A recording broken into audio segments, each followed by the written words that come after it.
I pre-read your comment, Joe. welcome to the show. Good start, buddy. Yeah, I agree.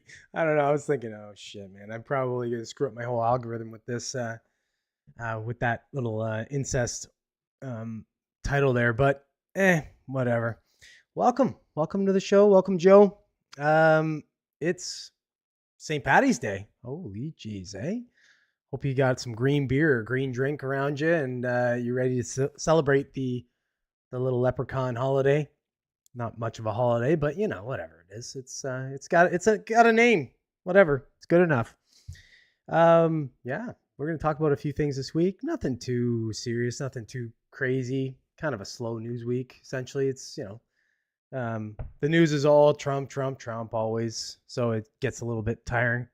But we're going to talk a little bit about the potential, rescinding of the pardons, the Biden pardons. Now Trump's claiming they're void, which I think they're void anyway. I don't think you can pre-pardon anybody for a crime that isn't a crime. So I thought that right off the bat. I thought they were stupid. So looks like he's going to do something with it. We'll talk about it. Also, we're going to talk about the U.S. trade war still going on and how that affects the upcoming, the housing market and the upcoming sort of season of home building and home buying and selling. Obviously with the spring comes people wanting to start looking at either, buying new homes or moving and all that kind of stuff. So looks like the tariffs are going to affect that negatively, sadly. So we'll talk about that. Also, we're going to talk about Poppy Soda. If you haven't heard of them, I'm with you. I hadn't really heard of them either. It's a probiotic soda. I don't know what that means, if that means anything real, if that's true or not. But Pepsi bought them, and it looks like it's going to start this next craze. There's always a fucking nutrition craze like that where somebody claims some bullshit. Probiotic soda seems to be the next one, so we're going to talk about that. Also, we're going to talk about AI and how it may affect rideshare and companies like Lyft and Uber and all that, and how it may negatively affect that or could potentially be a good thing for the consumer. We'll talk about that, and we're going to end on the what you were saying, Joe, with the incest topic as far as White Lotus. If you know what White Lotus is, it's a series on HBO. I'm pretty sure. Yeah, it's HBO. That it's fun. It's a fun show sort of thing. But now they've kind of moved to incest, which is a little weird twist. So I guess it wasn't shocking enough to have transgendered stuff on TV. Now you got to put incest on there. So I don't know. We'll talk about it. We'll see where we land. Before we do that, if you're not yet a subscriber to the podcast or the channel, do that. I said do. And it doesn't cost you anything, but it's a good way to support a channel if you like it. Also, look for the videos if you miss any part of this podcast, watch the whole thing. Look for my videos. I post them 5:00 during the week between Tuesday and Sunday, and obviously like, comment, share all those. Just engage with the channel. You know how it is.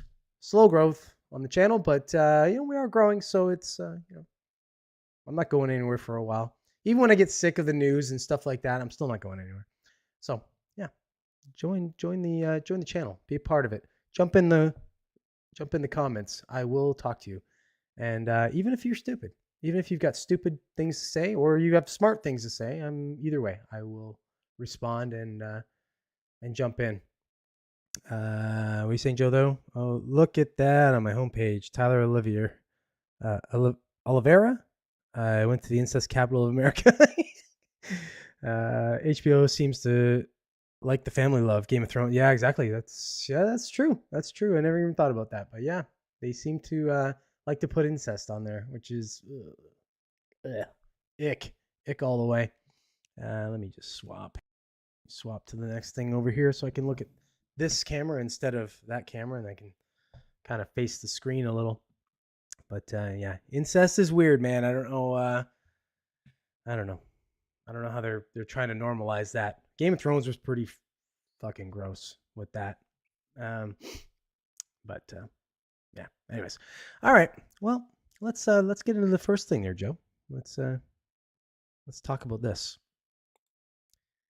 So Trump claims that the Biden pardons were bullshit. I think they were bullshit anyway. So I think a lot of people thought they were bullshit. But it looks like he might have some standing. I don't know. Who knows? Seems a little bit wishy-washy, but let's see what NBC News has to say about this. Dog shit NBC News. You know this is going to be good. So Trump claims Biden's pardons for January 6th committee are void because he used an auto pen. President Donald Trump claimed without evidence. I love that. They start that right away. Claimed without evidence. Okay, well, thanks. Early Monday that his predecessors' pardons for members of the House Select Committee that investigated the January 6, 2021 attacks on the Capitol are invalid because then President Joe Biden didn't use a real pen. The pardons that sleepy Joe Biden gave to the unselect committee of political thugs and many others are hereby declared void, vacant, and of no further force or effect because of the fact that they were done by autopen, Trump wrote on his Truth Social online platform. Trump went on to allege that Biden didn't know about the pardons or approve them, and that therefore all the committee members would be subject to investigation at the highest level, which I think anybody should be. I don't understand why there was a pardon. You put this blanket pardon on in case that they did some kind of, criminal act or something like that. Like, that's weird. Anybody can be investigated for anything. I just don't understand this whole blanket pardon. I do if, there was something going on. If you know that something's going to come out later, then you put this pardon on there and hope that you protect all your little buddies in Congress. But either way, corrupt as shit. However, the U.S. Constitution makes clear the president has unique executive powers to issue pardons and makes no provision for subsequent presidents to rescind them for issues relating to the choice of pen or anything else. Well, there should be some provisions to say that you can't just pardon somebody with a blanket pardon in case they may have done a crime. That seems pretty bullshit to me. It would seem like a bit of an abuse of that, that power, or at least the spirit of what that's supposed to be. Nobody else has done that in the history. So, I think, maybe he has a leg to stand on here. Maybe not. I don't know. Jeffrey Crouch, politics professor at American University and author of the book, The Presidential Pardon Power, said he doubted that Trump's characterization of the pardons as void would have any legal effect. Biden and President Barack Obama both used an auto pen device to sign official documents, a practice which is legally binding, according to 2005 guidance from the Office of Legal Counsel at the Department of Justice, commissioned by President George W. Bush. Which, that's fine. I can understand the auto pen thing is kind of nonsense, but it looks like somebody who's looking for a loophole to get around the bullshit pardons, but probably isn't gonna carry any weight, because realistically, we live in the age of sort of digital stuff. Like, you can docu-sign things all over the place for anything. You can buy a house docu-signing, so you don't need to literally take a pen and sign a piece of paper. So I don't see it as having any real standing or being able to negate these pardons. I think on their face they're stupid. So I think they should just be, they should be voided just on the fact that you can't pardon somebody for a crime they didn't commit. The plain language of the Constitution imposes no such limit, broadly providing that the president shall have power to grant reprieves and pardons for offenses against the United States, except in cases of impeachment. The constitutional text is thus silent as to any particular form the President's Clemency Act must take to be effective. To be sure, as a practical matter, a writing such as the clemency warrants President Trump signed for all other pardons and commutations granted throughout his presidency will generally be the means of proving to a third party that the act has occurred, the ruling added. The decision is also cited the 1929 memo from the U.S. Solicitor General about whether records of clemency must take a particular form, including whether it must be signed by the president personally. The Solicitor General opined that no constraints existed, pointing to the lack of any constitutional requirements on point. Blah, blah, blah, blah, blah. Basically, it's saying that, this is saying effectively, of course, you knew that NBC News was going to say this, that there is no, he has no leg to stand on here as far as, making these void, but, especially on what he's saying with this auto pen thing. But hey, this makes fun. This makes for fun stuff. For one, it puts the light on these stupid pardons that he put out, and maybe with everything as far as like precedent on anything. You have legal precedent on different things, but sometimes things can kind of be broken. Look at like Roe v. Wade and stuff. You know what I mean? Like, so you get things that are in power for a while, and then somebody finds a loophole around it, and then there's a new precedent set. So this would be kind of a good thing if they were able to take these pardons and tear them up or throw them in the toilet, because realistically they're bullshit all the way anyway. What are you saying there, guys? What's up there, Rob? Robert is here. It's been a while, buddy. I know it's late for you, so we don't blame you. To be fair, the auto pen is just a machine that anyone can use. I don't even think it should be a thing. Yeah, I agree. But I mean, the idea that it was like it's signed like that. Okay, so I understand that part of it is that there's claims that perhaps Biden wasn't all there or knew what he was signing, or someone else did it.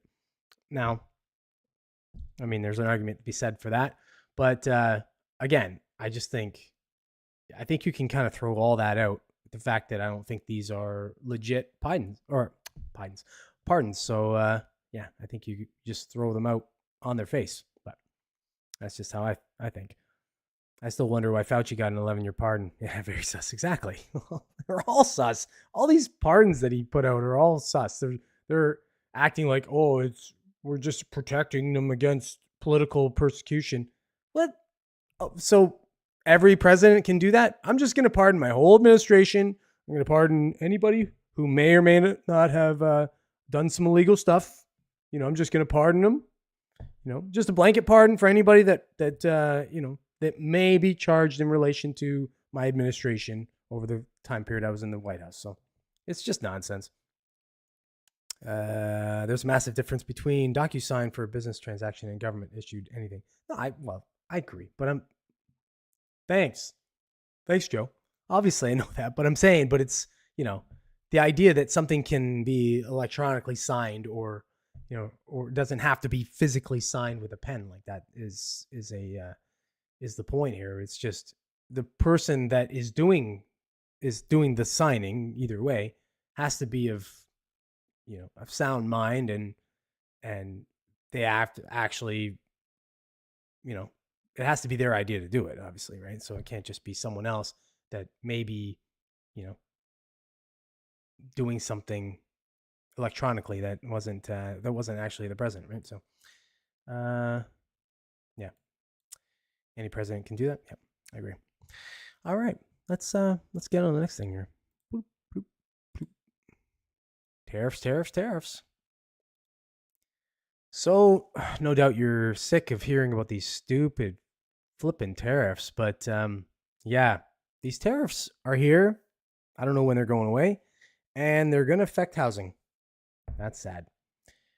This is an article here. This is AP, so don't expect very much. A lot of these these outlets are whatever, but I mean they're talking about tariffs, so I'm sure it's not that bad. Tariffs on lumber and appliances set stage for higher costs on new homes and remodeling projects. Shopping for a new home, ready to renovate your kitchen or install a new deck? You'll be paying more to do so. Trump administration's tariffs on imported goods from Canada, Mexico, and China, some already in place and others set to take effect in a few weeks, are already driving up the cost of building materials used in new residential construction and home remodeling projects. And if anyone knows, this is kind of my space, so it's going to affect me a little bit, unfortunately. The tariffs are, this is talking from the U.S. side of it, but I'm on the Canadian side. The tariffs are projected to raise the costs that go into building a single-family home in the U.S. by $7,500 to $10,000, according to the National Association of Home Builders. Such costs are typically passed along to the home buyer in the form of higher prices, which could hurt demand at a time when the U.S. housing market remains in a slump, and many builders are having to buy or to offer buyers costly incentives to drum up sales. We Buy Houses in in San Francisco, which purchases foreclosed homes and then typically renovates and sells them, is increasing prices on its refurbished properties between 7 and 12%. That's even after saving $52,000 in costs by stockpiling 62% more Canadian lumber than usual. The uncertainty of how long these tariffs will continue has been the most challenging aspect of our planning, said the CEO of that company. The timing of the tariffs couldn't be worse for home builders in the home remodeling industry, as this is typically the busiest time of year for home sales. The prospect of a trade war has roiled the stock market and stoked worries about the economy, which could lead many would-be home buyers to remain on the sidelines. Obviously, it's a lot of it. The hardship of it is created by the scare of it. People overreacting to what this is going to mean, and for some of these companies are really going to kind of take advantage of this. They're going to say, "Oh, we're going to have to raise prices X," and and then this hurts the end line consumer, right? In this case, home buyers of new homes, right? It's not so much of the remodeling, as obviously it's going to change obviously the cost of that, because as prices go up, that price has to be offset to the consumer. But these home buyers or these home builders are seemingly going to take advantage of this a little bit more, where they'll raise their markup as well. So that's kind of a little sus. But rising costs due to tariffs on imports will leave builders with few options, said Daniel Hale, chief economist at Realtor.com. They can choose to pass higher costs along to consumers, which will mean higher home prices, or try to use less of these materials, which will mean smaller homes. Prices for building materials, including lumber, have been rising, even though the White House has delayed its tariffs roll-up on some products. Lumber futures jumped to $658.71 per thousand board feet on March 4th, reaching their highest level in more than 2 years. The increase is already inflating costs for construction projects. Half the job has already been supplied, but once the tariff goes into effect, it will be applied to the remaining $75,000, adding $19,000 to the at cost total. This is a company talking about what their the added cost to a home build. That means the customer will owe $30,000 more than originally planned on an average home. So again, it's saying it adds $19,000 to the at cost total, but they'll owe $30,000. So there's what I'm talking about, that markup. So they're still marking up. They're marking up the increase, which is stupid. You'd think the increase would be dollar to dollar, but of course it's not going to be, because they have their markup, and never let a price increase go to waste. These prices will never come down. Whatever is going to happen, these things will be sticky, and hopefully we're good enough as a small business that we can absorb some of that. So he's saying that obviously when these tariffs get added to it and the costs go up, it's going to be unlikely that you see them come down significantly, especially if these tariffs stick around for a long period of time. What else? Tariffs were looking. Okay, so on March 6th, the Trump administration announced a 1-month delay on its 25% tariffs on certain imports from Mexico and Canada, including softwood lumber. Tariffs of 20% on imports from China are already in effect, and a 25% tariff on steel and aluminum imports. 50% on those from Canada kicked in on March 12th. Tariffs on Mexican and Canadian goods slated to go into effect next month will raise the cost of imported construction materials by more than $3 billion, according to the NAHB. Those price hikes could be in addition to a 14.5% tariff on Canadian lumber previously imposed by the U.S., ratcheting up tariffs on Canadian lumber up to 39.5%. So, yeah, looking at hard times for building homes in the States coming up. Okay, I'm going to stop with this article. This article keeps going on a little bit, but here we go. So this is the forecast as far as GDP growth for 4 of the top countries in the U.S. in the world, and then the world here. So as far as the December 2024 forecast, you can see the top line here is the forecast in December 2024, and as of March 2025, what that forecast went down to. So you can see that Canada is just dropped off. Like, Canada's inflation. Here we go. So Canada's economy is predicted to grow by just 0.7% this year, and in 2026, compared to the previous forecast of 2% for both years. And then Mexico was supposed to grow at 1.3% this year and shrink to a further 0.6% next year, instead of growing by 1.2% and 1.6% as previously expected. So you can see that massive drop off on both Canada and Mexico. So you can see that the tariffs are predicted to affect Canada and Mexico quite negatively, where the U.S. is kind of going to absorb it quite a bit. So the U.S. here, where is it? So the U.S. downgraded with a growth of 2.2 expected this year and 1.6 in 2025, down from the previous forecast of 2.4 and 2.1. So they're going to take a hit, but not nearly as bad as we are up here in Canada and your southern compadres down in Mexico. So these, unfortunately, these tariffs are gonna really affect our GDP growth. But for you Americans, unfortunately, it's gonna affect your housing market quite significantly. So if you're looking to buy a new home, or move, well, might not be the time. What are you saying here, guys? Canada's gone right totally off the rails. Want to join the EU? Yeah, I know. Well, have you seen what's happened in the last little while? Geez, our 20-point conservative lead is shrunk down to almost nothing. So I don't know, man. We're a doomed country. Maybe we need to be the 51st state after all. We import lumber and other materials from Canada, and Canada imports lumber and other materials from China. Why not just everyone keep their own lumber and only trade the excess? Yeah, stop speaking logically there, Joe. It would that would seem to be the smart way to go, but I don't know. Canada will be part of the U.S. by 2028. Maybe. It's going that way. Earlier at this rate, Alberta's going to go UDI. Once gone, Canada's done. If that were to happen, I don't think it will, but if that were to happen, yeah, you're probably right. It'll be trouble. Just join us. Canada would be a second world country without. Yeah, I know what you're saying. I get it. We'd be a second rate country. New homes cost $400,000 on average. We already can't buy homes. Yeah. Can avocados be grown on fir trees? Maybe. Yeah. Listen, I'm all for. I'm not all for. I shouldn't say it. I'm right now, currently, as far as Canada goes, I think right now we're a failed country. So unless we right the ship, if we go with another liberal government, yeah, I'm all for joining the States. If we can right the ship a little and get a common sense government up in here, then no, well, we'll stay our own country up here. So, all right, let's get on the next thing here. This story here, this is whatever. So I don't know if you've heard of Poppy, the brand Poppy. It's a probiotic soda.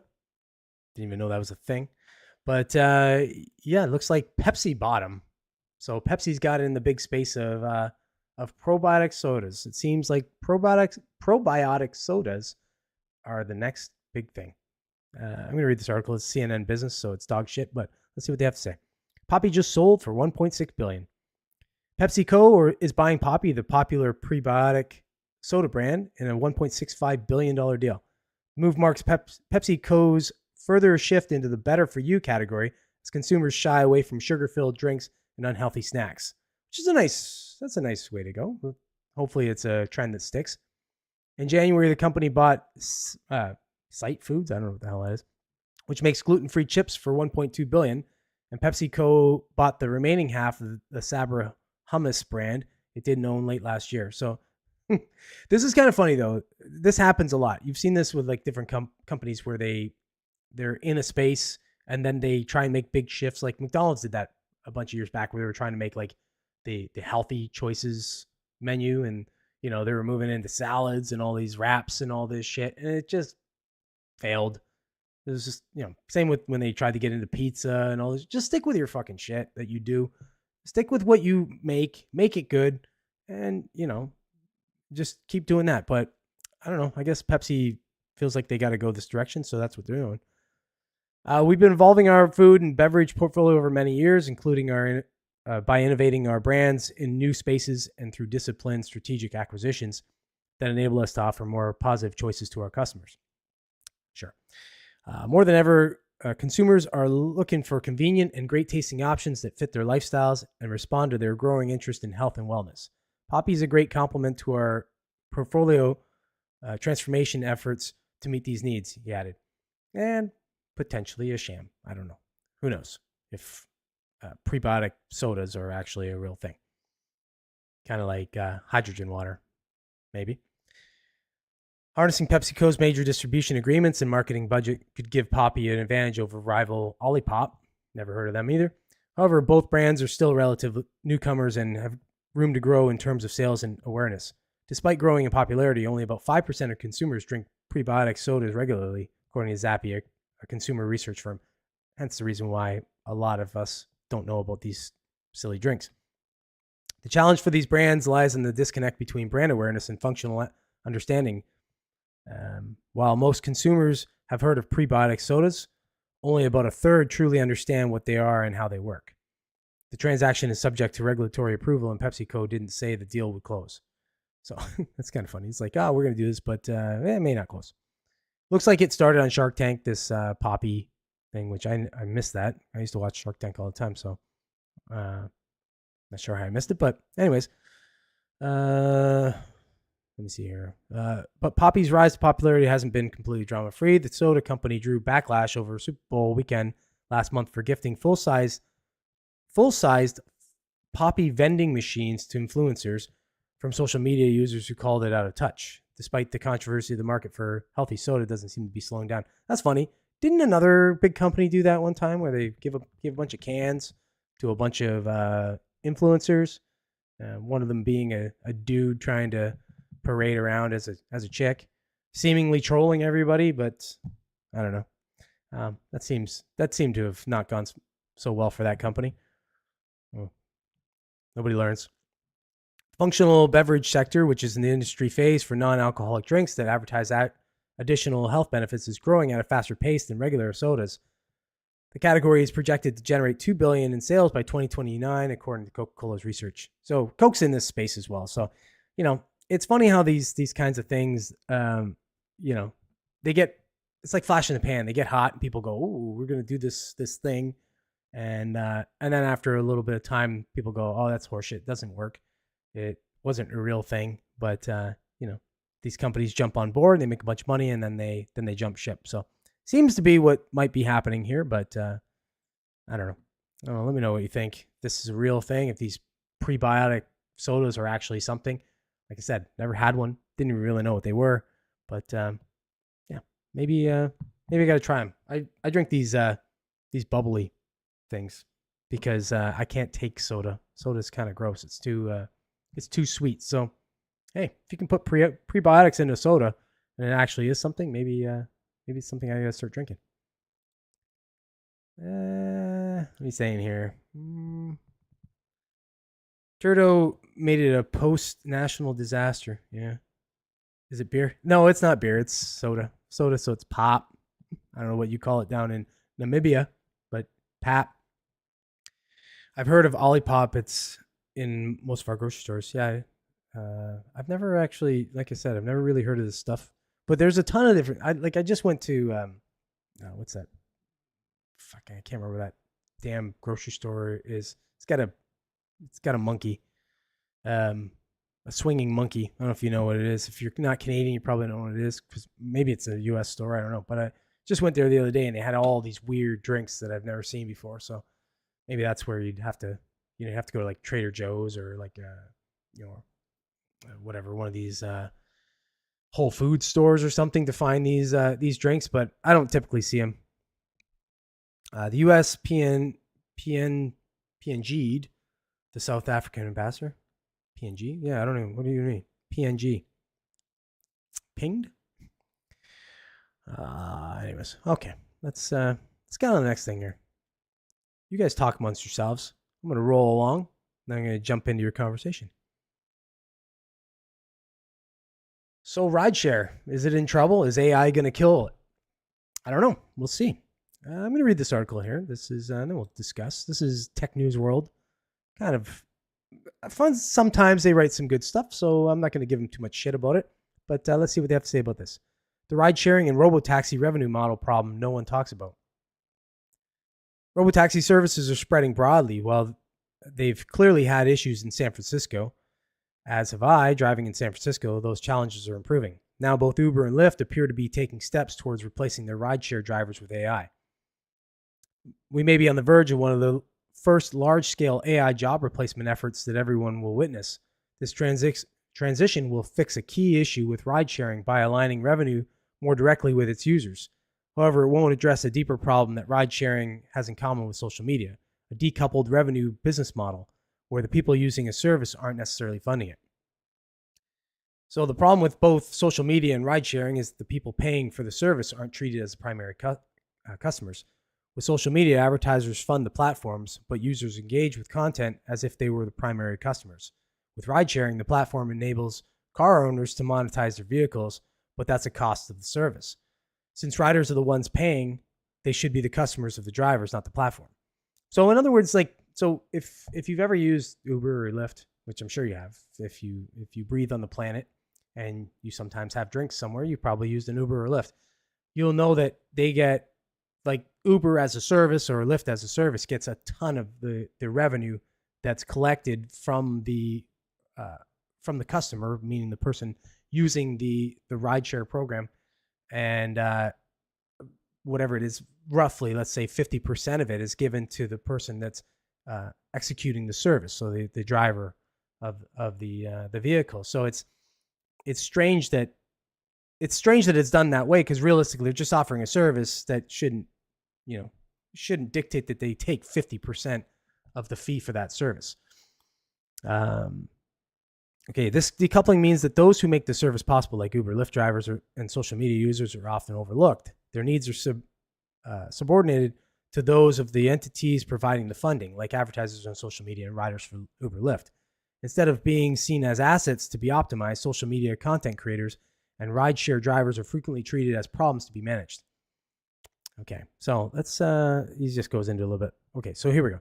Will robotaxis disrupt or fix ride-sharing? Robotaxis may fix rideshare or badly break it. If Uber and Lyft go to robotaxi services, then the people who use this service to monetize their cars are kind of screwed, unless they want to work for nearly free, because they won't be able to compete with an AI driver. However, this would also eliminate the problem. The drivers represent in terms of being treated more like a cost center than a customer. With robotaxis, Uber and Lyft can just focus on the drivers, who then become their customers. So essentially, I think what it's trying to say here is that, so if AI is running these cars and now there's no driver in the car, essentially, that's not only are you eliminating the driver, but you create this other whole problem with that. Unless you have a completely automated system where the car can fill it, like, well, that's obviously going to be primarily electric, but the electric car can somehow charge itself, and then, or for example, service itself, like take itself to a service center, get it serviced and such. There's still a human that would have to take care of those processes, whether they're driving the vehicle or not. They still have to facilitate, the maintenance of the vehicle, also the upkeep and all that, as far as making sure it's charged and such. So there's still that problem that lends itself. So, I mean, but this could also just be, I know that Tesla, that Elon Musk is actually trying to work out a situation where your Tesla can essentially use its auto drive while, say, you're at work or something, to go and make you money while you're stuck at work, essentially, right? So it can go around driving people to work and things like that, maybe go and get people lunch, whatever it would do.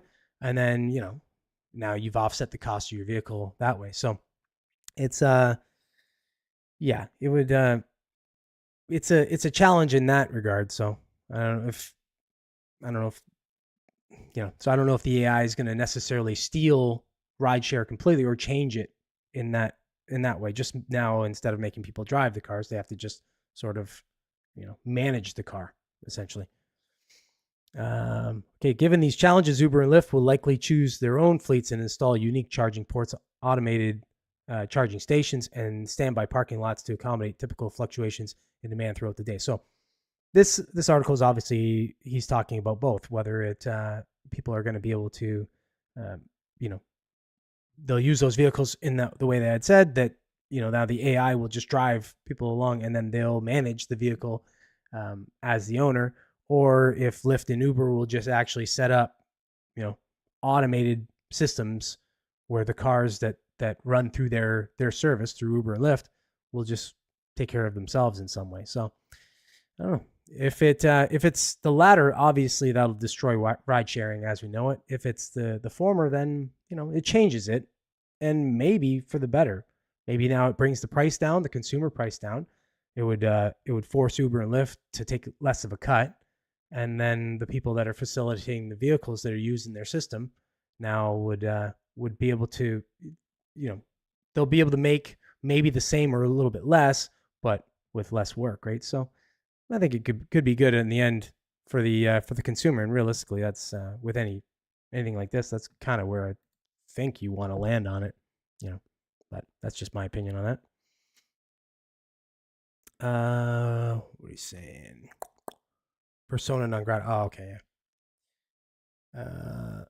They're in Kroger, Walmart, and Meijer. Really? Oh, that's funny. 72 hours to pack bags. Called Trump a grand Ku Klux wizard in a public chat. Oh, jeez. Oh, that's funny. Jeez, I didn't know. I probably would have talked about that if I read that story, but I didn't see that.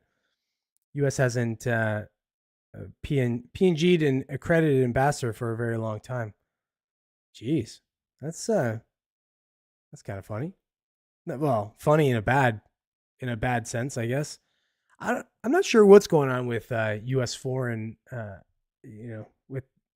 with their foreign policy right now. Like, there's a big shakeup, it seems now, with when they're talking about essentially taking over Greenland and taking control of Panama Canal again, and and all this trolling of Canada being the 51st state and stuff.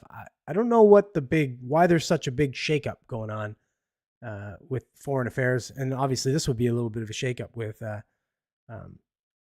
the South African ambassador. So I'm not sure who's responsible for this, or if this is something where maybe it's people in Trump's administration trying to kind of fuck around a little bit and maybe throw monkey wrenches in his plans or what, or if this is orchestrated. So I don't know. That seems I'm gonna have to read into that. Kind of piqued my interest a little bit with that. That's about right. In my last Uber, I seen that his dashboard said he was getting $6 for my ride, and I got charged 14. Yeah, I was literally just talking about this to an Uber driver. We went to see a show at a casino up here, and because it was so busy, the cost of the rideshare was like $50 for a ride that would have been like $15 or something, and the driver can't see how much it costs. They just know what they're going to get for a fare, so they don't know what you got charged in the back end. And I told him, and he was like, "Wow!" And he told me what he made. He told me it was like $12 is what he was making on the ride. So what Uber was doing at that time was charging a fucking shitload to me as the customer, but still not paying the driver like the difference, the 50% difference. You know what I mean? So it was pretty brutal that they were doing that. I think it's I already think those ride shares are pretty garbage, to be honest. The fact that they charge as much as they do, it's pretty ridiculous. You're offering a service. It's not worth the money I'm paying to Uber or Lyft for the driver. But at the same time, I mean, if you look at it as a value proposition, if it's cheaper than a taxi or whatever, or the convenience of it, okay, fine. But they're really gouging you. One time I had to get my computer from Micro Center. It was $30. So I told the guy, if he waits and drives me home off app, I'll give him $20. He didn't hesitate. Yeah, no, I've done that a bunch of times where I'll just set up a ride to somewhere, and then it's a stop, like one stop, and then we got to go to 2 other places or something. And I'll just say, okay, we're going to go here, here, and here's cash for that. And they always accept because they know they're going to make a lot more. I personally wouldn't use them anymore. And if a vast majority of people say nah, then maybe they won't do it. Yeah. The problem is the ride shares, like it's like taxis, like you need them at times, right? It's just a convenience thing. You don't want to do it, but it's kind of like Uber Eats or any of these, or Postmates or whatever in the States and stuff. It's the same. It's like you don't want to do it, and you're getting raped when you order through them, but you're like, meh, I want a burger and it's 11:30 and I can't go because the kids are sleeping. So it's like, you just gotta take what you get, I guess. Beggars can't be choosers. Trump's rattling cages. Yeah, I get the feeling of that. Like I get the feeling that it's like a big shakeup at this point. It's, but I don't know if it's him doing it necessarily. That's the problem. It's like his first administration, the first time around, there was a lot of people acting nefarious against his administration or his wishes. So I don't know. Like it's, and the weird thing about it is I don't think Trump would call it out if his administration did it, much like the whole COVID thing, where he was like, instead of saying, oh yeah, we made some mistakes or some people said some things and I went along with them, he still just says, oh no, we did a beautiful job. No, you didn't. You did a shitty job. So like, whatever. I don't know what's going on. Yeah, they still cost. You're right. They cost less than a taxi. Same here. So, and plus, let's be real.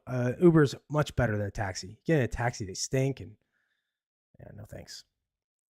If you're a regular at a bar, the bartender will generally drive you home if you need. Yeah, I'm not a regular at any bars, unfortunately. I'm glad I'm not finding that out. You won't believe the taxis we got here. Taxi wars. They chased Uber out. Oh yeah. Well, they tried that initially here in like New York and stuff. They tried where they were at war for a little while, but yeah, now I think they've just kind of whatever. They just kind of called a truce. I know up here in Canada, like in Toronto and stuff, they were like that for a little while, but yeah, it's they each have their own segment, I guess. But like even where I live, the city that I live outside of Toronto, there was a couple different cab companies, and one, all the taxi, there's a registration number for each taxi, and I don't know what they cost, but they're expensive to buy them. There was like one dude that owned like whatever it was, like 30 or 40% of them, of the issued taxi licenses, essentially. So it was kind of monopolized by this one sort of dude that ran one of these big cab companies. So it's it's nice to see that they can't monopolize it like that. Anybody can sign up. Keep your car a certain, you have to have it at a what do you call it? A certain what's the word I'm looking for? Maintenance level, and certain, it has to be clean. It has to be, all that for you to maintain your Uber whatever license or whatever they do, whatever your permissions to drive for Uber or Lyft. So I've been driven home many a time from the pool hall. That's funny. They carry AKs to keep turf. Really? Wow. You live in a crazy place, my friend. It's a little nutty over there. I've only ever seen an AK once in my life from a buddy of mine who owned one. So yeah. Oh, actually, I shouldn't say that. No, I've seen them. I've seen them when I've been to Mexico and stuff. They carry them. The security guys carry them. I've been on a couple cruise ships, and when they're guarding the port, I guess they're carrying AKs or or assault rifles of some sort. So, but yeah, you generally don't see them a lot over here in Canada. So, all right, let me get on the last thing, guys, and let's talk. We want to talk incest. Let's talk incest. Bloop. Boom. So I don't know, if you don't watch White Lotus, you may not know what I'm talking about, but if you're reading or watching this video, I'm sure you do know what I'm talking about. This last episode of White Lotus was a little nuts. Yeah, a little incesty. I'm going to get into this article. This is Fox News. It says Patrick Schwarzenegger's White Lotus incest scene divides fans way too much. Fans of the White Lotus suspected it would happen, but still seemed shocked when Patrick Schwarzenegger's character shared a kiss with his on-screen brother.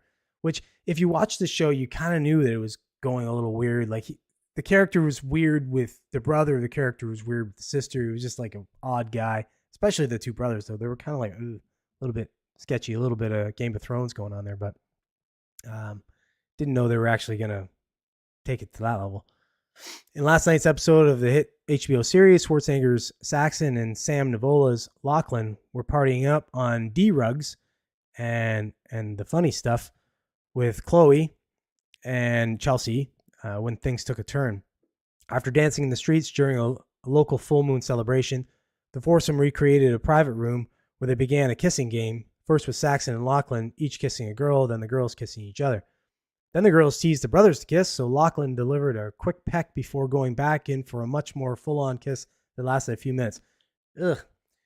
I don't know what it is. Call me whatever you want. I don't give a shit. Call me a, freaking gay phobe or whatever. But there's something about two men passionately kissing on screen for me already, because it's the intimacy of it. But it's much worse when it's implied that it's incest, because it adds a whole other factor to that. Ugh. But yeah, I guess that's maybe what they're going for, a little shock and awe. I'm not going to read. There's a bunch of comments that people had commented on X and stuff about it, but yeah, anyways. So Schwarzenegger spoke about the scene with Today, crediting series creator Mike White with how he handled the scene. He wants to leave that up to the interpretation of the audience of what is happening, the 31-year-old said. Was a power shift happening? Is there a different power dynamic between him and Loki? Is Loki coming on to him? Is it the D-Rugs? Is it the girls pressuring him? What is it? So I think he leaves that open-ended for the audience to try to decipher. Well, yeah, so you're trying to be sensational in some way and trying to spark controversy with the show, maybe. That's what it would seem like to me, but it's just comes off ick.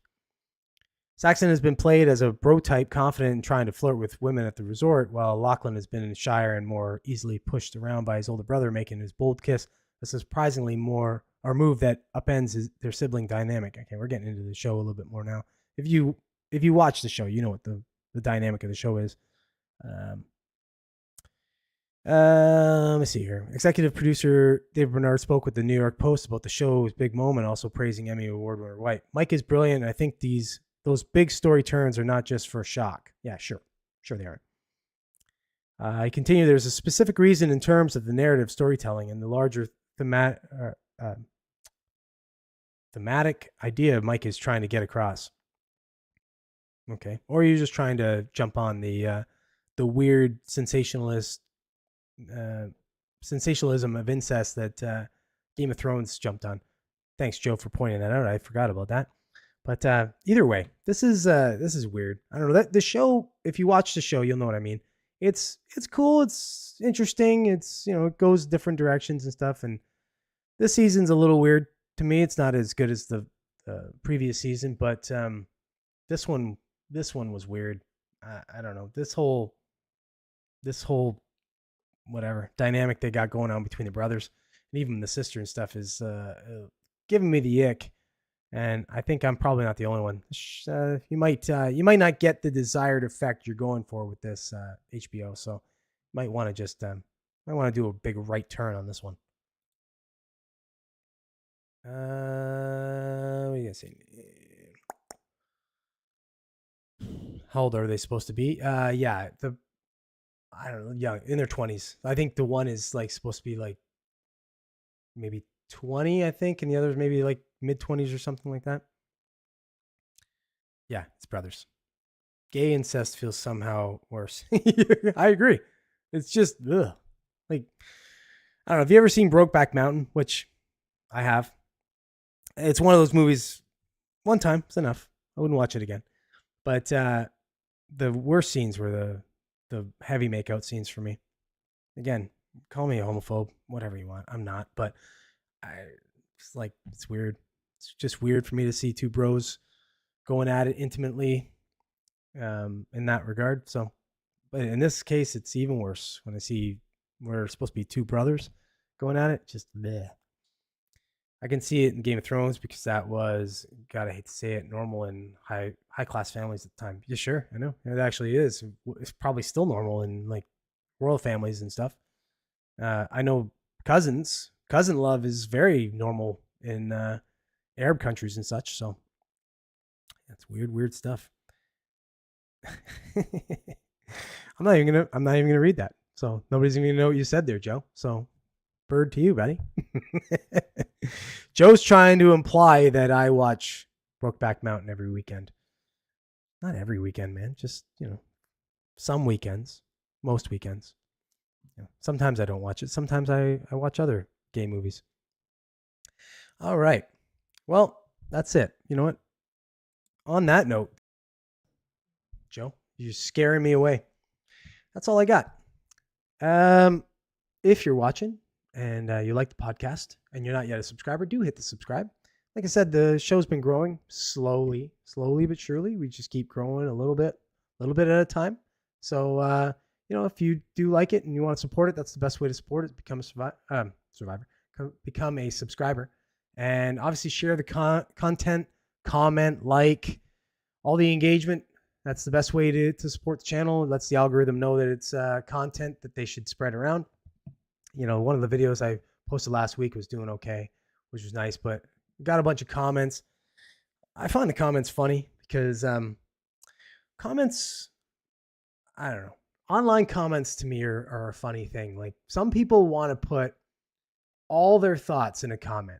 They want to make it sound as smart as possible. Look what I know. I know all this stuff. Here's my opinion. I'm going to get on my soapbox, much like I am right now, I guess, for the podcast. And then try and make other people seem stupid because they don't have the same opinion, or they don't, or maybe they don't have as much knowledge on the subject as this person claims to have. But, I'll say it here. Fuck you. People that comment like that just think they're smarter than everyone. You're not. Okay. Maybe you know a little bit. Maybe you read a bunch of stuff. Maybe the media told you what to think and you have an opinion. But the real marker of intelligence, I think, is someone who can take nuance, who can look at a topic and see all perspectives of the whatever the subject is, and be open to having their mind changed, or new information is brought to their attention and they see that and they parse it out and they say, okay, well, you know what, I didn't know that, and my opinion was based on all of what I thought I knew, and now having that new information changes my opinion. So that to me is an intelligent person. So it's reflective in your comments. If your comments are, you just want to you want to point out all this regurgitated shit that I've either heard or you've read or something, and you want to pass it off as some kind of knowledge that you have, well, okay, great, good for you. Your comments are spectacular. So, but to the people that actually try and compose a comment with the spirit of debate in the comment, or the idea of sharing the knowledge that they have in a good and constructive way, well, hey, I applaud you. Thank you for that. So thank you for all the good comments. Thank you for the bad ones too, because honestly, a comment's a comment. So, keep them coming. But just say it here. Fuck you if you have a stupid comment to put in there. And fuck you very much. But so if you did miss the podcast, check out any part of the podcast that I do happen to post, because as you can see, I do segments. So sometimes I post them, sometimes I don't, depending on what I think will actually do well. And like, comment, share, all that kind of stuff on those. Look for those at 5:00 p.m. Eastern Standard Time between Tuesday and Sunday. And do check them out. And check out the live broadcast every Monday at 7:00. I shouldn't say every Monday, but most Mondays at 7:00 when I decide I'm going to be here. If I get a big enough following, then then I will always have one. But whether it's me or someone in my stead. But for now, well, I'm here when I'm here. Thanks, Joe and Robert, for being with me, and whoever the other couple of viewers were kicking around and coming in and out. Appreciate you guys, being with me and such. And what are you guys saying before I leave here? Oh, cool. You're just saying goodbye. So goodbye to you guys. Thanks. I'll see you next week. And for everybody else, if you're here or if you're not, I will see you also next week. Thanks for watching. We'll see you next week.